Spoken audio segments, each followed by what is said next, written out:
In the Kuwait of Barhan, Balochistan, a tragedy unfolded that would forever change the lives of many families. On a seemingly ordinary day, a group of passengers traveling home would never return. Instead, their families could be left with a haunting void that could never be filled. The terrorists of Baloch Liberation Army have struck again, killing these passengers. After identifying them, these men were from Punjab. Among those killed was a man from Punjab traveling to Quetta to pay his respect to a relative. His journey was meant to bring comfort, but instead it ended in unimaginable loss. Pulled from the bus by cold hands, his life was taken while his helpless sister could only watch from inside.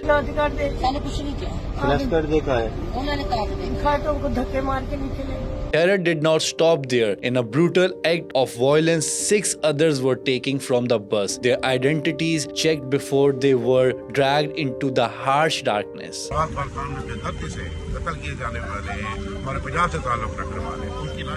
One man, Shokat from People's Colony in Faisalabad, had just returned from a funeral in Quetta. His family, devastated by their loss, never imagined that their sorrow would be compounded by brutal violence. Ehsan, just 20 years old, had secured his first job in Quetta. Excited to finally return home to his family, his future was full of hope, but in an instant was all taken away. His family is left feeling from the loss of their bright young son. And then there's Adnan Mustafa, a rice trader from Burewala. He had gone to Quetta with his brother to settle business. The terrorists took Adnan, leaving his 2 children orphaned. His brother Zeshan, spared only by the English writing on his identity card, could be nothing but watch in horror. Mohammad Ishaq, a retired DSP of the motorway police, was another victim of this senseless attack. His body now rests in his hometown of Multan, leaving his family heartbroken, their world shattered by violence they could not understand. Ajmal from Lodra had gone to Quetta seeking work